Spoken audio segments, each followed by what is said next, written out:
Boa noite. Que nós possamos estar junto com os nossos amigos espirituais nesse bate-papo. Como hoje não teve perguntas, então a gente vai trazer um tema que nós vimos pensando esses dias. Mas para começar esse tema, vou contar uma história sufi que eu vi esses dias, inclusive no rádio. Conta que um velho rei, um grande rei, tinha no seu grande reino 2 filhos, um casal, que eles viviam muito bem, viviam saudáveis, viviam alegres, contentes, com bastante de tudo, não tinha problema nenhum nesse reinado. Chegando um certo tempo, o rei entendeu que os filhos precisavam ampliar o seu conhecimento, o seu potencial, e pediram para eles descerem num outro reinado mais inferior em busca de uma gema, de uma pedra preciosa. Eles precisariam ir buscar essa gema, porque era uma missão que o rei tinha dado para os 2. Eles, contentes por uma missão, foram a um novo reino um pouco mais inferior. Chegando lá, nesse reino, eles tiveram grandes dificuldades, porque as temperaturas eram diferentes, as situações de vida eram diferentes, as pessoas tinham um jeito diferente de se comunicar, de se manifestar, e envolvidos naquela densidade daquele novo reino, eles começaram a se esquecer do que eles iam fazer, começaram a se envolver nas questões de conflitos, de intrigas, de confusões, e foram se esquecendo. E o povo que vivia naquele outro reino era um povo meio adormecido, como se eles estivessem um pouco sonâmbulos nas questões do dia a dia. O rei, percebendo isso, o pai percebendo isso, chamou um dos seus grandes sábios para que pudesse levar a informação para os filhos de que realmente o que eles estavam fazendo lá, qual era a função, qual era a missão deles lá. Então esse sábio foi a esse novo reino e ali encontrou os filhos, e este sábio, como ele tinha uma sabedoria muito grande, era de um nível de consciência muito alto, ele não deixou-se ser envolvido pelo aquele campo denso, um campo que dava um sono, que dava uma sonolência, que dava um torpor. Ele não se deixou ser envolvido por isso. E não sendo envolvido por isso, ele conseguiu encontrar os filhos e despertou nos filhos a lembrança do que eles vieram fazer, do que eles foram fazer naquele novo reinado, em busca da gema. E aí os filhos se lembraram, porque eles já haviam esquecido, eles se lembraram daquela proposta, daquele compromisso com o pai, e eles então conseguiram encontrar a gema. E quando eles conseguiram encontrar essa gema, essa pedra preciosa, eles voltaram para o reino do pai, onde ficaram muito felizes, onde ficaram muito tranquilos por muito tempo. Essa história sufi, que a história sufi eles contam de uma maneira, uma história para trazer uma informação. Relata bem o que é a nossa questão aqui encarnados, o que nós estamos fazendo aqui encarnados. Nós tivemos uma proposta, enquanto ainda na erraticidade, ainda no plano espiritual, e nessa proposta a gente vinha encontrar esta gema. Mas o que será essa pedra preciosa? O que será essa gema? É uma pedra preciosa do autoconhecimento, da ampliação do nível de consciência interno. Esta gema é uma pedra que nós temos dentro de nós, que alguns dizem que é a essência crística ou a essência divina, que a gente encarna para poder fazê-la ficar mais forte, fazê-la brilhar mais. Mas quando a gente encarna, a densidade do planeta, a densidade do que a gente vive aqui, a gente vive então um mundo das ilusões, do Maya, como dizem os orientais. Agora está na moda oriental, né? Então a gente fala de Índia, essas coisas, parece que nós estamos na moda, né? Então, Hari Marido, eu gosto daquela coisa de Hari Marido, sim senhor, acho interessante aquilo lá. Bom, tudo bem. Então, a gente vive o quê? Vive o mundo das ilusões do Maya. A gente esquece o que a gente está fazendo aqui, porque a gente mergulha nas preocupações do dia a dia, nas questões materiais que são importantes, nas questões emocionais, e estas questões vão fazendo com que a gente fique em torpor.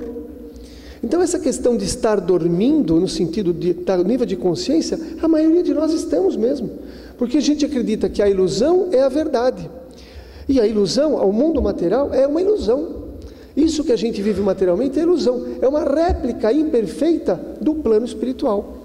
Mas que a gente precisa vir aqui com o compromisso de desenvolver a gema interna. Mas como fazer para acordar? Como fazer para despertar?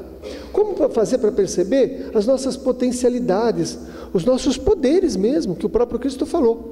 Vós sois deuses, farão o que eu fiz e muito mais. Tanto que o enviado pelo Pai pode ter sido Cristo. Outros enviados teve. Cada religião tem um tipo de enviado. Nos orientais tem outro tipo. Tem Buda, tem Krishna, não importa. Mas são seres que têm um nível de consciência mais elevado.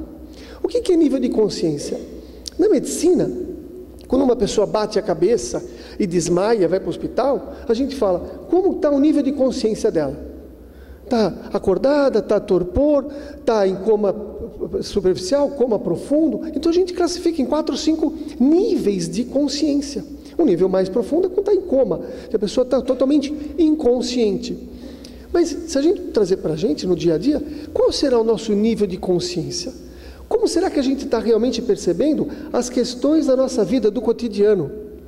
Tenho tido ultimamente algumas informações que chegam pela internet, um amigo vem, conta, que parece que o planeta pode passar por certos momentos aí, de um certo alteração dos polos magnéticos, né? Coisa que a gente está vendo com cuidado, mas a gente começa a ver informação. São muitas informações que falam que o planeta vai passar por transformações. E por que vai passar por transformações? O que são essas transformações? São cataclismas, podem ser terremotos, podem ser questões do tsunami, né, que já começam a vir.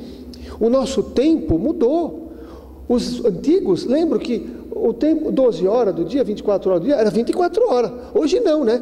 Hoje 24 horas é 18 horas, 16 horas. Quando a gente vê, já acabou, já estamos em junho. Já foi o 2009, já foi. A gente nem sabe direito escrever 2009, já tem que escrever outro número, né? Não dá tempo. Por quê? Tem explicação científica isso aí. Está mudando o campo magnético da Terra.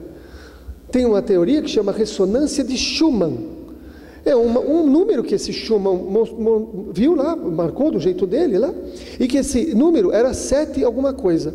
E devido ao excesso de tempestades, porque nunca teve tanta tempestade com raio no planeta como agora, isso é alteração do campo magnético, está aumentando, acelerou, esse número foi para 14 alguma coisa, que fez o quê? Como se a Terra tivesse com taquicardia, tivesse acelerado.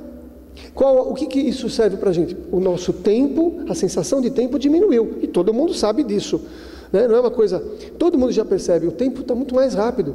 A gente, para sair de casa, bom, tem meia hora, se você não sair aquela hora, já 15 minutos, já foi, tudo tem que estar mais rápido.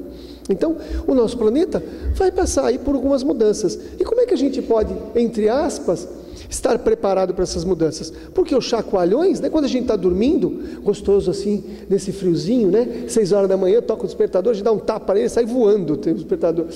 Aí às vezes vem a mamãe da gente, né, ou vem a esposa, né, ou vem alguém, acorda, dá aquele acorda.